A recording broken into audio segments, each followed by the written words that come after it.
So, ito, ano siya? Graphing, parallelogram, and polygon. So, ito, may given 100 meters, then 30 degrees north of west.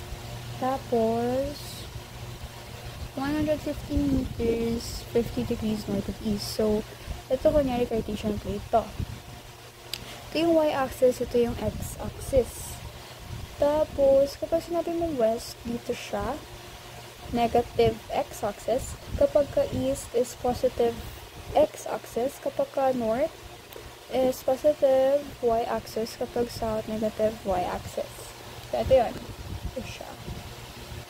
Tapos, dito, since masyado malaki yung meters for a paper, gagawin na lang siyang centimeters. For every 20 meters, magiging 1 centimeter siya.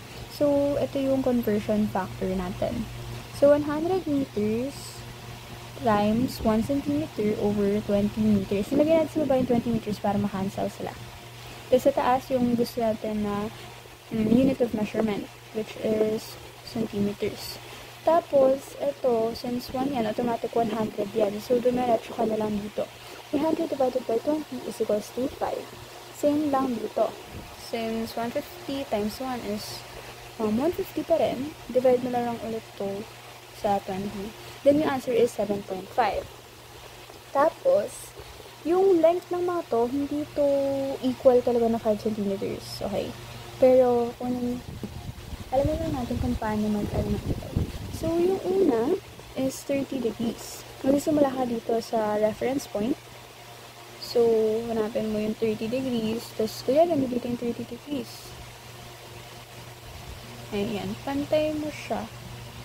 Ayan. Nakapantay dapat yung 90 dyan. So, ito yung 30 degrees. Tapos, kunyari, gagawin mo 5 cm. So, yung palalandaan na nilagay mo dito, match mo yan. Tapos, mula sa 0 hanggang sa, ayan. I-align mo. Nakikita ba? Hala, hindi ko nakita. Ulit. Diba, ito. Papantay mo muna siya sa Cartesian plate na ginawa mo originally. Tapos, i-align mo yung 30 degrees. Ito. So, nilagyan mo siya ng mark. Tapos, 5 centimeters. I-align mo dito. Then, from reference point, 5. Yan. Ganito dapat yan, pero wala, di ko ginawa kasi tinatamad ako. Basta yun siya. Tapos, sumunod naman is 7.5, 50 degrees. So, mula ulit dito sa reference point, 50 degrees naman. Pwede ito. Tapos, lagyan mo ulit ang mark dito. Pero this time is 7.5. So, abot dapat siya dito. Hindi kasha eh. So, dyan na lang. Pero dapat hanggang 7.5 talaga. Tapos mula siya sa 0. Tapos, since meron ka ng dalawang to, para makapag-form ka ng parallelogram, ganun si parallelogram siya yung parang paganito, diba? So, kailangan something like rectangular yung mabubuo mo. So, mula dito sa 50, dudugtungan mo siya ng 30 degrees. So, gawa ka dito ng Cartesian plate. Ayan, yung broken lines ng Cartesian plate. Tapos, magta 30 degrees ka ulit, which is ito. Ayan, 30 degrees. Tapos, yung length ito, 5 cm ulit. Tapos, same goes here. 50 degrees din. Gawa ka ng Cartesian plate mo. Tapos, 50 degrees naman yung alignment. Ito, hindi siya masyadong pantay. Ayusin nyo na lang sa inyo. Tapos, yung length nito, 7.5 din. Tapos, may area sila na mag-unit dito. Ang gagawin nyo dyan, mula dito sa reference point, kunin mo to. Align mo yun dito. Itong red na to, yung tinatawag na resultant vector mo. Tapos, kukunin mo yung length niyan, which is 8.3 centimeters. Then, using your protractor ulit, kukunin mo yung angles niya, which is, according kay ma'am, 88 degrees. Ito siya. So, ngayon, nakuha mo na siyang 8.3 centimeters. Ibabalik mo siya into 166 meters. Kasi, yung given talaga is meters. So, ito yung conversion. 8.3 times 1 centimeter is equals to 20 meters. Nasa taas na yung 20 meters kasi siya yung desired measurement, unit of measurement na gusto natin, which is meters. Ngayon, makakancel tong cm since sila, diagonally. Then, 8.3 times 20 is 166. Double check natin. 8.3 times 20, 166. So, ayun yung magnitude. Pero ito yung magiging, parang format ng final answer mo. 166 meters, 88 degrees north of east. Bakit north of east? Kasi andi dito yung north, hindi dito yung east. Yung resultant vector mo is nasa quadrant 1.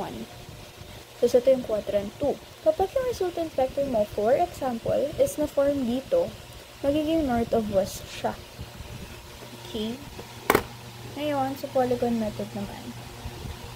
Same given lang din ata to sa dito. Pero dito, nagdudugtungan siya. Etong 5 cm, naka 30 degrees din yan. Tapos, let's say, kunyari dito siya. Tapos, gumawa ulit ako ng 30 cm ng cross. Tapos, dinugtungan ko ng 50 degrees dito. Naka 50 degrees dapat yun pag inano nyo. 50 degrees. Tapos, dito rin, naka 30 degrees. Dapat gumagawa ng Cartesian plate dito. Kasi dito ka nasusunod na mag-base. Di ba yung Cartesian plate may parang ganito? Ayun yung ipapatong mo to. So, ayun yung purpose ng Cartesian plate. Magiging guide mo siya kapag nag-ano ka ng next angle. So, 50 degrees. So, kanari 50 degrees lang siya. Tapos, 7.5 align mo dun. And then, same lang din, pero hindi ko siya method. Ayan. So, resultant vector is ito. Mula dito hanggang sa kung saan yung dulo. Ayun yung magiging resultant vector mo. Hanap pa kang iba. Guys, yung libro sa physics, pag binuksan nyo yun, may ganito. Buksan nyo kasi, hindi nyo din nabuksan nyo. Pag binuksan nyo yun, ito siya. Ginawa ko lang siya dito sa paper. And, ito siya. Yan na. Ito yung parallelogram. Nakakapag-form ka ng parallelogram. Hindi ko alam kung anong measurement nito. Anong measurement? 0 to 10. Tapos, so 10 centimeters. 5. Tapos, yung angle na to ay 30 degrees. So, ito ay 30 degrees. And then, this one is 5 Newton. 10 Newton. Hindi ko alam kung Newton yung unit of measurement na nasa likod.